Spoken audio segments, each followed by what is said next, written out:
Hello students, welcome to Mid Benches classes.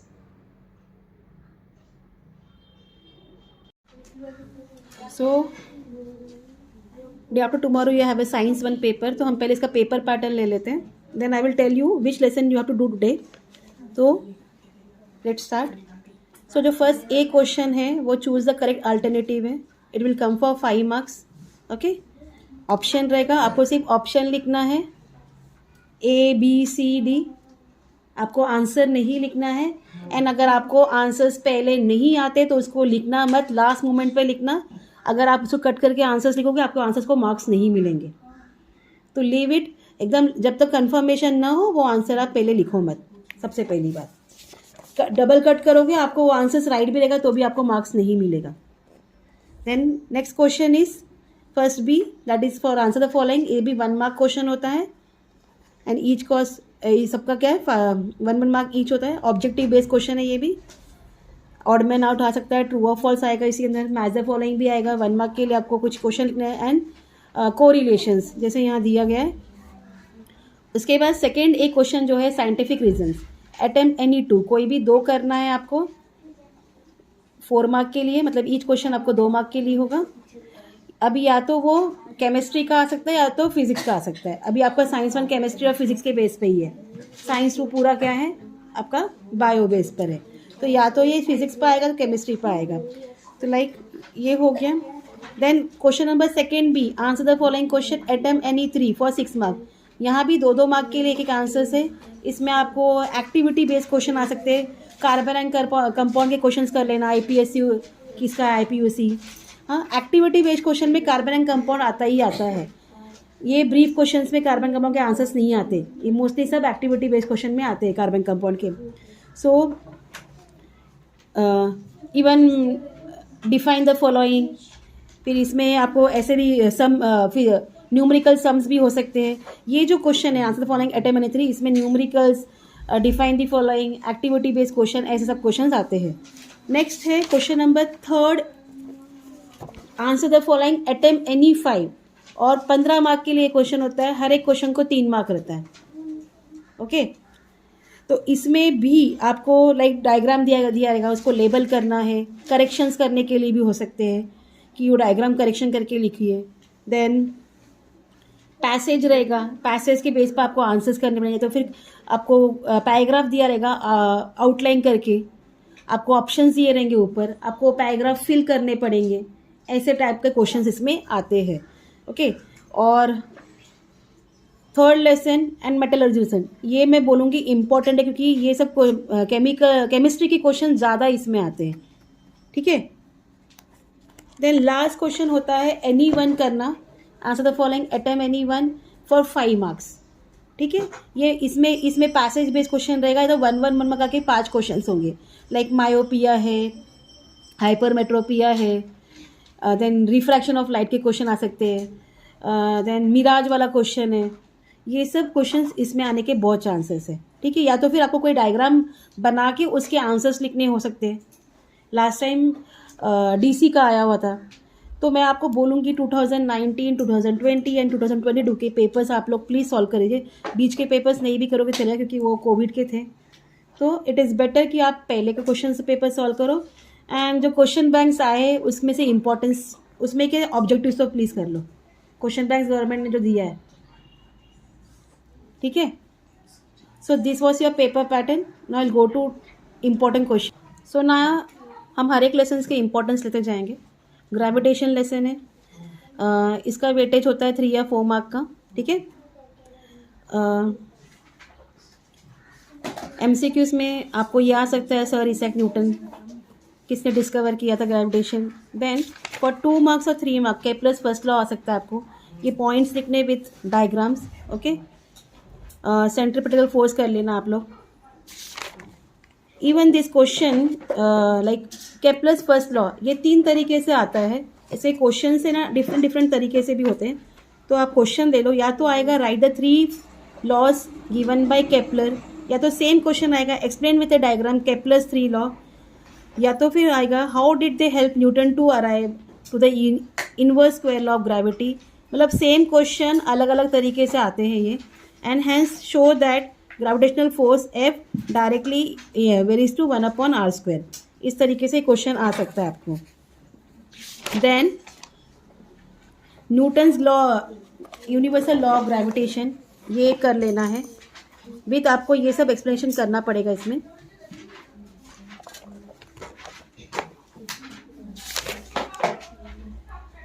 Sums numerical solve कर लेना आप लोगों। एंड जो यूज योर ब्रेन पावर, ये सब एक बार देख लेना।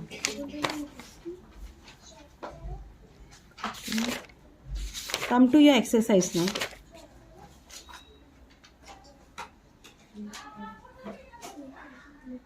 Explain why the value of G is 0 at the centre of the earth. इसको मार्क कर लो, ये आने के चांसेस बहुत होते हैं क्वेश्चंस, ठीक है। डिफरेंस बिटवीन, एक ही है इसके अंदर, mass and weight of object, ये भी कर लेना है आपने। This sums can come for 2 marks. An object takes 5 seconds to reach the ground from a height of 5 meters on a planet. What is the value of g on a planet? ये कर लो आप। The ball of a tables and reaches the ground in 1 second, assuming g equal 10 meter per second square. Calculate its speed on reaching the ground and the height of the table. This also do. And next lesson, periodic classification of elements. ये important lesson है, अगर इसे question आते हैं तो 5 या 6 mark के लिए आपके पेपर में क्वेश्चंस आते हैं। Dobereiner's triads come for 2 marks. Newlands law of octave, ये भी आपको आ सकता है 2 मार्क्स के लिए। इंपॉर्टेंट में क्या करना है, मेंडल के मेरिट्स और डीमेरिट्स आपको दोनों कर लेने हैं अच्छे से। देन मॉडर्न पीरियोडिक टेबल का स्ट्रक्चर क्या था, अगर ये क्वेश्चन आया तो आपको 3 मार्क के लिए आ सकता है। ये स्ट्रक्चर अच्छे से लर्न कर लो। अगर स्ट्रक्चर लर्न कर लो तो बहुत सारे आपके ऑब्जेक्टिव्स भी क्लियर हो जाएंगे इसके बेस पर, क्योंकि स्ट्रक्चर में आपको A block, P block, D block, S block, सबके बारे में कितने एलिमेंट्स है, ग्रुप्स कितने हैं, ये सब ऐसे क्वेश्चंस आपके एमसीक्यूज में आते हैं, ठीक है। देन नेक्स्ट,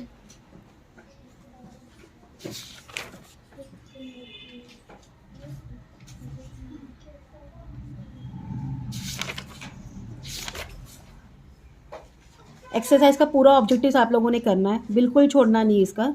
अब गिव रीजन्स में लिए आप इसमें मार्क कर लीजिए। Atomic radius goes on increasing down a group, mark this. The third period contains only 8 element even though the electron capsule the third shell is 18, mark also this. Short notes, ये तो मैंने आपको already बताया, ये सब करना ही है आपको। Position of isotopes in the metallic and the modern periodic table, ये भी कर लीजिए। ऑब्जेक्टिव्स एक भी छोड़ो मत, एक्सरसाइज पूरा सॉल्व करो। मोस्टली क्वेश्चन आपके एक्सरसाइज से ही आते हैं, तो पूरा वो प्रैक्टिस करो। Then chemical reaction and equation, it is also very important lesson. Tomorrow I will see कि मैं आपको इससे केमिकल इक्वेशन सब एक्सप्लेन कर दूँ, ठीक है। कम टू योर एक्सरसाइज, ये आपको बैलेंस करना आना चाहिए रिएक्टेंट्स एंड प्रोडक्ट्स।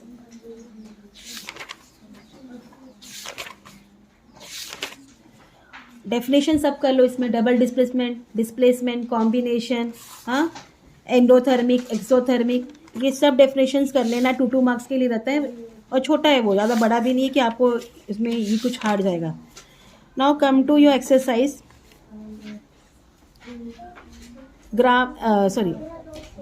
ऑब्जेक्टिव्स कहीं से भी छोड़ना नहीं, आपकी एक्सरसाइज का सब करना ही आपको। Explain the type of reaction with reference to oxygen and hydrogen. Illustrate with example. Do this.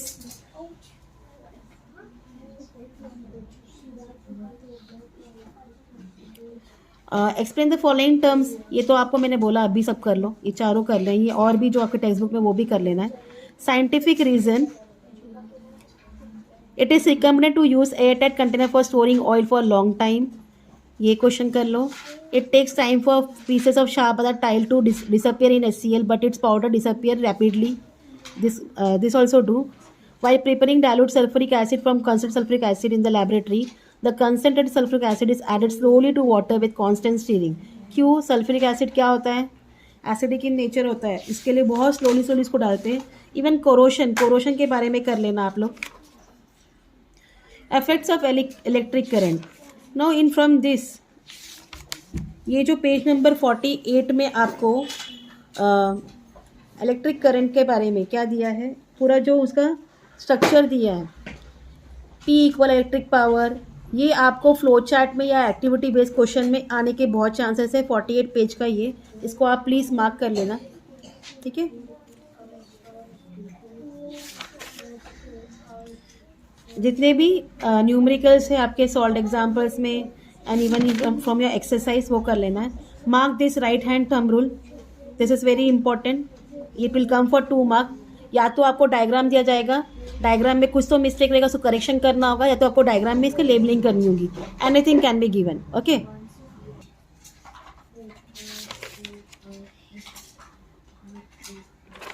Right hand thumb rule is different, Fleming's left hand rule is different and Fleming's right hand rule is different. तो इसमें confusion बिल्कुल होना नहीं है। हाँ, अब Fleming's के left hand rule में, चलो राइट हैंड रूल से पढ़ते हैं। राइट हैंड रूल में क्या दिखा है, ये जो है राइट हैंड थंब जो है, हाँ,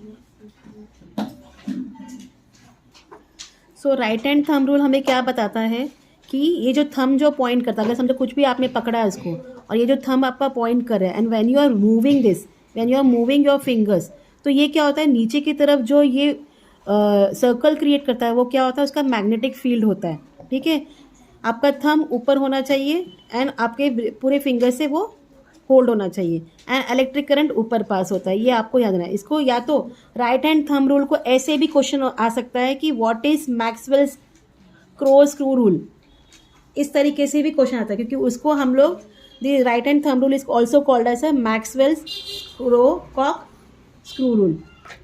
कंफ्यूज होना नहीं है, ये ऐसे भी कभी कभी कंफ्यूजन करने के लिए आ सकता है, ठीक है।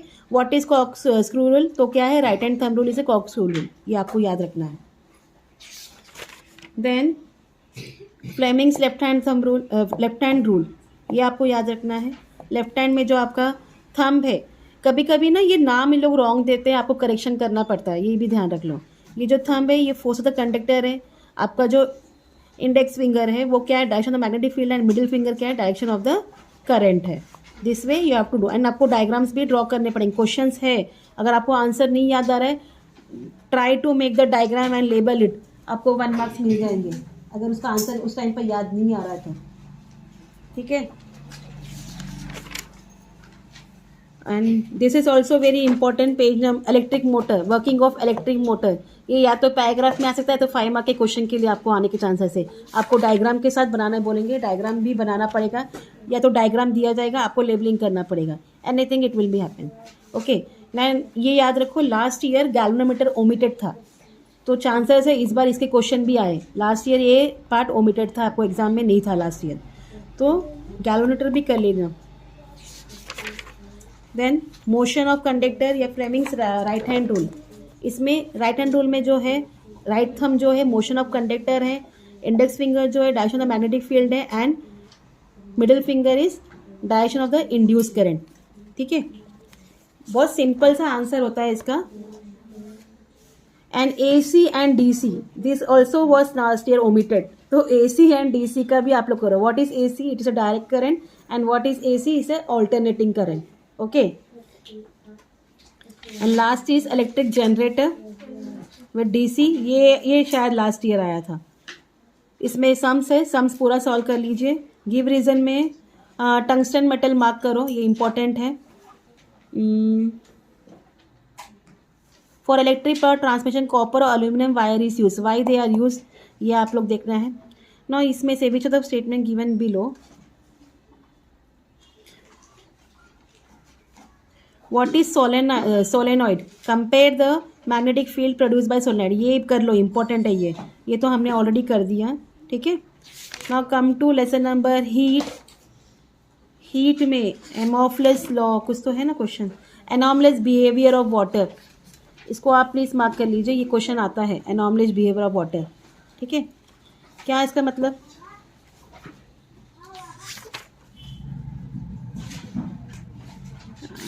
कम to your exercise, come to exercise. Exercise में गिव रीजन होगा,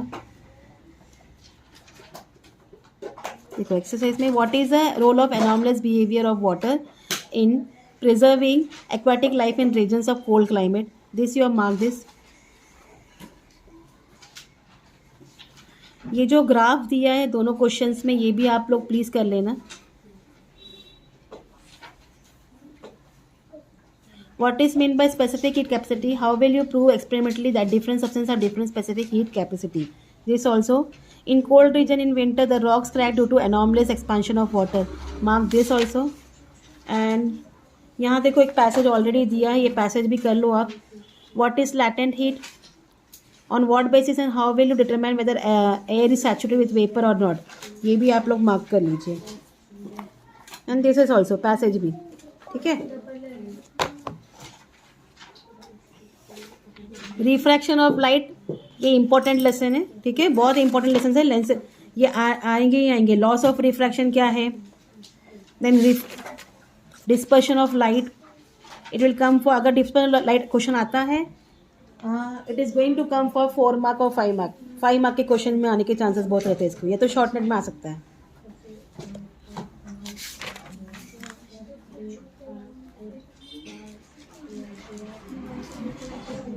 एंड आई थिंक ये पेपर में एक बार आ चुका है. रेनबो प्रोडक्शन, कैसे रेनबो प्रोडक्शन होता है, डायग्राम्स दिया गया था, कुछ रॉन्ग था उसमें, करेक्शन करना था उनको.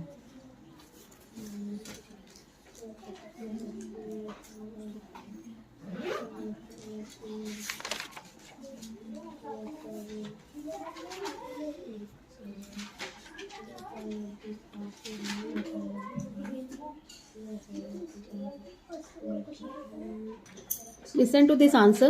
What is the function of the iris and the muscle connected to the lens in the human eye? हाँ, it is, अगर ये क्वेश्चन आया तो 3 मार्क्स के लिए आएगा. तो जब आपके when the incident light is very bright, तो क्या होता है, the muscles of the iris stretch to reduce the size of the pupil. क्या होता है, आपके मसल्स जो आइज के वो क्या होता है, reduce होता है. when the incident light is dim, the muscle of the iris relax to increase the size of the pupil. और जब आप अंधेरे में रहते हो, आप क्या करते हो, आपकी iris को क्या करते हो, स्ट्रेच करते हो कि वो बड़ा हो जाए. Thus, the iris controls the size of the pupil and thereby regulates the amount of light entering the eye. When a distant object is to be observed, the ciliary muscles relax so that the eye lens become flat. These increase. So, eye diagram है ना, आपने study कर लेना है eye diagram. This increase the focal length of the lens. Therefore, a sharp image of the distant object is formed on the retina. Thus, we can see a distant object clearly. Okay. ये आपका है जब आपका distance object है, कब, हाँ, lens become flat, light coming from a distance object, दूर से आ रहा है तो आपका लेंस क्या होता है, आप इसको स्प्रेड कर देते हो. और जब लाइट नज़दीक से आ रहा है तो आप उसको श्रिंक कर लेते हो. आपके आँख पर अगर कोई जोर से रोशनी मारे तो आप क्या करते हो, आँखों को छोटा कर लेते हो ना. Yes. When an object closer to the eye is to be observed, the ciliary muscles contract, increasing the curvature of the eye lens. The eye lens therefore become rounded. This decreases the focal length of the lens. Therefore, a sharp image of the nearby object is formed on the retina. Thus, we can see a nearby object clearly. ठीक है.